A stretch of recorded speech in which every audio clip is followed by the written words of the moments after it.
Hello dear students, I hope आप लोगों की गेट की प्रिपरेशन बहुत अच्छी चल रही होगी। और उसी प्रिपरेशन के ड्यूरिंग मैं आप लोगों के लिए एक और खुशखबरी लेकर आया हूं, और ये खुशखबरी है आपकी ओएनजीसी से। ठीक है, तो ओएनजीसी के बारे में जैसे आपको पता होगा कि ये एक आपकी महारत्न कंपनी है, और इसमें इवन लेवल पर वैकेंसीज निकाली हैं एग्जीक्यूटिव पोस्ट के लिए। तो यहां पर आप देख रहे होंगे recruitment in engineering and geo science discipline at even level through CBT. मतलब इसका जो एग्जाम होगा अपना सेपरेट एग्जाम होगा, कंप्यूटर बेस्ड टेस्ट। जैसा कि आपने बेल के नोटिफिकेशन में भी देखा होगा जो मैं लेकर आया, उस बेल के नोटिफिकेशन में भी आपका सीबीटी अलग से कराया जा रहा है, कंप्यूटर बेस्ड टेस्ट। तो ये जो आपका एडवर्टाइजमेंट है अभी रिलीज हुआ है। अब इसमें आपको दिख रहा है, जैसे मैं ओएनजीसी के बारे में थोड़ा आपको बता दूं जिसको नहीं पता है, जिस स्टूडेंट्स को, तो ओएनजीसी एक महारत्न पब्लिक सेक्टर इंटरप्राइज है and India's leading crude oil and natural gas company है। और ये इनवाइट कर रही है एप्लीकेशन को for vacancies in class 1 executive position ईवल लेवल पर in engineering and geo science discipline. और इसमें सबसे बेस्ट जो है ना बात, वो है पैकेज। आप देख रहे हो अप्रोक्सीमेट 25 लाख सीटीसी, मतलब एक गवर्नमेंट जॉब और साथ में पैकेज हो 25 लाख का। इससे बेस्ट अभी तक कुछ नहीं हो सकता, क्योंकि आप जितने बड़े बड़े पोस्ट भी देखते हैं ना, ऑफिसर्स लेवल की भी है ना, जिनको आप देखते ही रिजल्ट जब आता है तो दुनिया पूरी बदल जाती है किसी इंसान की, उनकी भी इतनी सैलरी नहीं होती है। वो आता लगे अलग तरीके से वो पैसा आ जाए, that is not our task. तो अपनी बात है कि यहां पर 25 लाख गवर्नमेंट जॉब के साथ आपको ये पैकेज मिल रहा है, इससे बेस्ट कुछ हो ही नहीं सकता। और ये आपको इंजीनियरिंग के थ्रू ये अपॉर्चुनिटीज मिल पाती हैं। तो इसमें देखें हम, ठीक है, इसमें 25 लाख के अलावा बोल रहा है apart from that excellent opportunity for growth and development बोल रहा है। तो यहां पर ग्रोथ एंड डेवलपमेंट भी बहुत अच्छा रहता है आपका ओएनजीसी में, इसीलिए सब लोगों का एक फर्स्ट चॉइस या प्रायोरिटी रहती है इस टाइप के ऑर्गेनाइजेशन में जॉब करना। भारत इलेक्ट्रॉनिक्स लिमिटेड जो कि आपका नवरत्न है, ओएनजीसी की बात करें जो कि महारत्न कंपनी है आपकी। ठीक है, तो यहां पर देखो इवन लेवल पर जो पैकेज है, जो पैसा है, सैलरी है, वो दिख रहा है आपको 60,000 से लेकर 1,80,000। ये आपका पे स्केल रेंज है। यहां पर अलाउंसेस में लिखा हुआ है आपका besides basic pay and annual increment at the rate 3% annual increment होगा आपका। The employ is entitled to allowance at the rate 35% of basic pay under cafeteria, है ना, approach, dearness allowance, HRA, company accommodation etcetera etcetera. मतलब आपको बहुत सारे other benefits मिल रहे हैं, जिसमें एचआरए आपका सबसे इंपोर्टेंट रोल प्ले कर रहा होता है। और वो बोल रहे हैं कि 35% ऑफ बेसिक पे का, मतलब जितना बेसिक पे है उसका 35%, मतलब कितना बड़ा ह्यूज अमाउंट हो गया। ये अदर अलाउंसेस में आपको इंडिकेट करके दिया हुआ है। अब यहां पर detailed of post and minimum eligibility criteria पर चलते हैं हम। तो डिटेल्ड ऑफ द पोस्ट, तो देखो कुछ पोस्ट है आपकी जियो साइंस डिसिप्लिन के लिए, जैसे कि जियोलॉजिस्ट। तो जियोलॉजिस्ट के लिए पोस्ट ग्रेजुएट डिप्लोमा डिग्री मांगा है इन जियोलॉजी विद 60% मार्क्स, और कोई एमएससी एमटेक किया हुआ कैंडिडेट है, और MTech in petroleum geo science with minimum 60% marks. तो ये आपका दिया हुआ है, और इस वैकेंसीज का बाइफर्केशन के बन है। लेकिन हम चलते हैं जहां पर हमें टारगेट करना है, तो ऐसे जियो फिजिसिस्ट सरफेस के लिए आपका दिया हुआ है यहां पर, है ना, जिसमें degree in physics with electronics. तो यहां पर देखो post graduate degree in physics with electronics with minimum 60% marks Jio physicist में मांगा गया है आपके लिए। अगर हम डायरेक्ट चलें इंजीनियरिंग में, तो इंजीनियरिंग में देखो पहला डिसिप्लिन है प्रोडक्शन। तो प्रोडक्शन मतलब मैकेनिकल ब्रांच वालों के लिए AA है ना, असिस्टेंट एग्जीक्यूटिव इंजीनियर, ये पोस्ट का नाम है। तो ग्रेजुएट डिग्री मांगी है इंजीनियरिंग और मैकेनिकल इंजीनियरिंग में आपका, और इसमें वैकेंसीज का बाइफर्केशन है, टोटल 11 वैकेंसीज हैं। प्रोडक्शन पेट्रोलियम वालों के लिए 19 वैकेंसीज हैं। यहां पर केमिकल वालों के लिए 23 वैकेंसीज हैं। अब आ जाते हैं मैकेनिकल में सबसेक्शन ड्रिलिंग, उसके लिए 23 वैकेंसीज हैं आपकी। और इधर चलते हैं हम, पेट्रोलियम में ड्रिलिंग वालों की 6 वैकेंसीज हैं आपकी, और मैकेनिकल की आपकी यहां पर 6 वैकेंसीज हैं। ठीक है, अब आते हैं हम इलेक्ट्रिकल्स के लिए। तो इसमें मांगा है graduate degree in electrical engineering with 60% minimum marks. यहां पर टोटल 10 वैकेंसीज हैं। तो वैकेंसीज भले यूज नहीं है, but it is a very good opportunity for the candidates. जिसका भी सिलेक्शन होता है उसकी जीवन की जो भी आवश्यकताएं वो पूरी होंगी, और साथ ही साथ एक लाइफ और जो सपना वो देखता है बचपन से, वो सपना यहाँ से साकार हो सकता है आपका। ठीक है, आपके फैमिलीज, आपके फैमिली मेंबर, रिलेटिव्स, जिसमें आप चाहते हैं कि आपका एक पहचान बने, आपके समाज में एक पहचान बने, तो वो ONGC, बेल, ऐसे महारत्न, PSUs, और वो BEL की बात करूं तो वो तो नवरत्न है आपका। तो ये आपको पहचान दिलाते हैं एक समाज में, और आपका एक लिविंग स्टैंडर्ड है वो पूरी की पूरी तरह से ट्रांसफॉर्म हो जाता है। तो अगर मैं इसमें आगे बढ़ूं तो आगे इसके बारे में गिवन है आपका यहाँ पर नोटिफिकेशन में कि मतलब क्या मतलब एज लिमिट होने वाली है आपकी। तो एज लिमिट देख रहे हैं आप यहाँ पर, तो अनरिजर्व्ड के लिए मैं बात कर रहा हूं, है ना, तो AEE वाली पोस्ट के लिए, आप इंजीनियरिंग पोस्ट वालों के लिए 26 ईयर है आपके लिए, OBC की 29 ईयर, SC ST की 31 ईयर आपकी एज लिमिट है।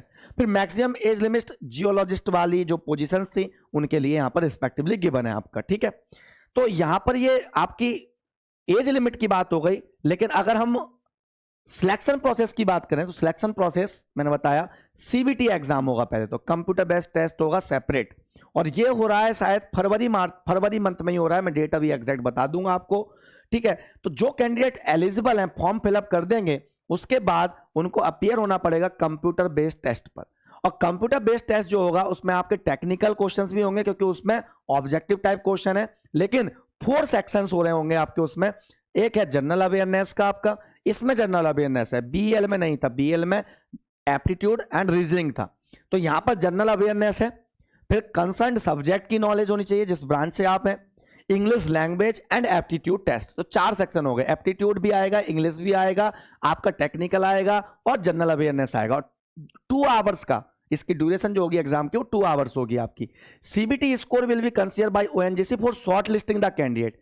फिर जो शॉर्टलिस्ट होंगे कैंडिडेट CBTs में, जो भी हाईएस्ट मार्क्स लेकर आए उनके हिसाब से, और वो नंबर ऑफ वैकेंसीज के हिसाब से 1:5 रेशियो में बुलाएंगे। मतलब एक पोस्ट के लिए वो 5 कैंडिडेट्स को इंटरव्यू करेंगे, और इस इंटरव्यू में आपका जो फाइनल सिलेक्शन होगा और ग्रुप डिस्कशन होगा, उसके बाद आपकी मेरिट तैयार होगी और उस मेरिट के बेस पर आपको जॉब मिलेगी। अब यहां पर देखो स्कोर दिया हुआ है आपका कि आप जैसे CBT में स्कोर किया आपने, और CBT में जो स्कोर किया उसका 85 मार्क्स माना जाएगा आपका, और जो इंटरव्यू है वो मैक्सिमम 15 मार्क्स। तो मतलब इंटरव्यू में जो आप परफॉर्मेंस करने वाले हैं उसका मैक्सिमम मतलब आपका जो आप मार्क्स अचीव कर सकते हो 15 और 85, ऐसे करके वो 100 मार्क्स कंसीडर करेंगे।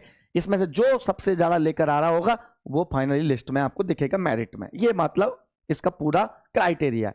ठीक है, फाइनलाइजेशन ऑफ मेरिट के बारे में यहाँ पर गिवन है आपका। ठीक है, अब format of computer based test जो CBT होगा उसका फॉर्मेट क्या होगा सर, मतलब उसमें क्वेश्चंस कहां से होंगे, कितने होंगे। तो उन्होंने बोला कंसर्न डोमेन, जो भी आप ब्रांच रखते हैं, मान लो मैकेनिकल और इलेक्ट्रिकल, तो उसके 40 क्वेश्चन होंगे, 40 क्वेश्चंस। जनरल अवेयरनेस के 10 क्वेश्चन आएंगे, तो जनरल अवेयरनेस होनी चाहिए आपको अपनी मतलब अभी जो चल रहा है आपके सराउंडिंग में, तो वो जनरल अवेयरनेस, जैसे आप मान लो आप GST की बात कर रहे हैं, थोड़ा बहुत आपको नॉलेज होना चाहिए, उसका फुल फॉर्म क्या है, फॉर एग्जांपल यही पूछ लें तो पता पड़ा, कई लोगों को वही नहीं पता है ना। कहाँ पर ज़्यादा कलेक्शन हुआ है अभी इंडिया में, तो आपको पता होना चाहिए महाराष्ट्र से हुआ है, आपकी पर्टिकुलर स्टेट वगैरह, थोड़ा एक इन्फॉर्मेशन इतना होना चाहिए हल्का सा, जो हम बिल्कुल लाइम लाइट में हमेशा बना रहता है। ठीक है, इसलिए उसको जनरल अवेयरनेस बोलते हैं। एप्टीट्यूड टेस्ट आपके 25 मार्क्स, इंग्लिश लैंग्वेज का आपका 10। ठीक है, ऐसे हो गए आपका टोटल 85 क्वेश्चंस। ठीक है, 85 क्वेश्चन हो गए। अब 85 क्वेश्चन हो गए, 2 आवर्स का पेपर होगा आपका। ठीक है, ये पूरा का पूरा बता दिया उन्होंने, और 15 मार्क्स आपके किसके हैं, आपके इंटरव्यू के हैं। ठीक है, फिर यहां पर आपका मेंशन किया हुआ है कि टेस्ट कहां कहां पर कंडक्ट होगा, तो वो सिटीज के नाम लिखे हुए हैं आपके, दिल्ली इंक्लूडिंग NCR। ठीक है, ऐसे सारी लिखी हैं, सूरत, विशाखापट्टनम, रायपुर, ठीक है, गुवाहाटी, ऐसे करके आपकी पूरी लिस्ट बनी। तो 1 2 3 4 ऐसे करके 19 सिटीज में आपका एग्जाम कंडक्ट होगा CBT का। हाउ टू अप्लाई में आप देखेंगे तो आपको क्या करना है कि आज 10 जनवरी है, आज से स्टार्ट हो रहे हैं आपके नोटिफिकेशन को ये रजिस्ट्रेशन करना, फॉर्म को फिलअप करना, और 24 जनवरी तक जाएगा। 24 जनवरी आपकी लास्ट डेट होगी इस फॉर्म को फिलअप करने की।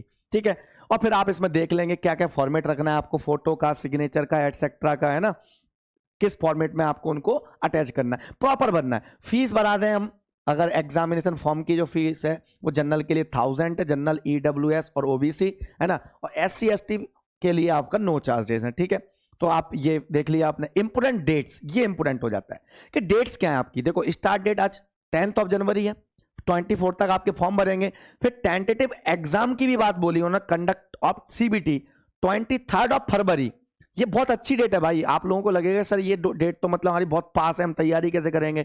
भाई आप अभी गेट में अपीयर होने वाले हैं, तो आपकी पूरी तैयारी गेट के लिए होने ही वाली है। और टेक्निकल आपका यहां पर कॉमन है ही, एप्टीट्यूड आपका कॉमन है ही, ठीक है, आपका इंग्लिश है ही यहां पर। बस केवल और केवल जनरल अवेयरनेस है ना, वही तो एक नया सेक्शन है जो आप अभी प्रिपेयर नहीं किए होंगे। तो आप गेट के बाद जो भी आपको टाइम मिल रहा हो उस 10 डेज में आप जनरल अवेयरनेस को एक बार सरसरी निगाहों से देख लेंगे। जनरल अवेयरनेस का जो भी अवेलेबल हो कहीं पर भी थोड़ा थोड़ा पढ़ के चले गए, तो आपका इस एग्जाम में बहुत बढ़िया अपॉर्चुनिटी बन जाएगा सिलेक्शन होने का। और एक बार इसमें सिलेक्शन हो गया ना, तो इससे बेस्ट जॉब नहीं है, मैं बोल सकता हूं आपको। फिर आप बात करते हैं, यहाँ पर जनरल इंस्ट्रक्शन दिए हुए हैं, ठीक है, और रिलेवेंट इंफॉर्मेशन गिवन है। मैंने आपको सैलरी के बारे में बता ही दिया, स्टार्ट और लास्ट डेट बता ही दिया मैंने, एग्जाम की डेट बताई दी, और इंपॉर्टेंट इंस्ट्रक्शन मैंने बताई दी है, कितनी वैकेंसीज है, कौन कौन सी ब्रांच है। इसके अलावा मैं आप लोगों को बेटा इन्फॉर्म कर दूं, तो एग्जाम दोस्त जो प्लेटफॉर्म है हमारा, उस पर ईसी इलेक्ट्रिकल और इंस्ट्रूमेंटेशन ब्रांच के लिए वन स्टॉप सॉल्यूशन मिलता है आपको। आप सब्जेक्ट वाइज जिस भी सब्जेक्ट में डिस्कंफर्ट फील करते हैं, आप उसके सब्जेक्ट वाइज कोर्स खरीद सकते हैं।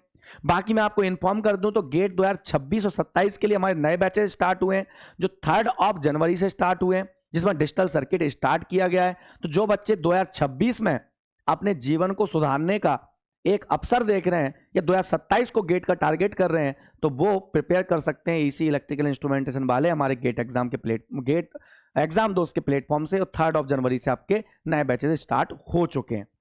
बाकी मैंने बताया कि हर सब्जेक्ट के सब्जेक्ट वाइज कोर्सेज भी मिलते हैं हमारे यहाँ पर, और full course EC electrical instrumentation तीनों ब्रांच के मिलते हैं। तो आप बाकी अदर जानकारी के लिए हमारा जो व्हाट्सएप नंबर है 7089047561, इस पर मैसेज कर सकते हैं। इस वैकेंसी से रिलेटेड आपको कोई भी क्वेरीज हो, अगेन आप हमारे 7089047561 इस व्हाट्सएप नंबर पर मैसेज डाल सकते हैं, पर्सनली मुझे कनेक्ट कर सकते हैं।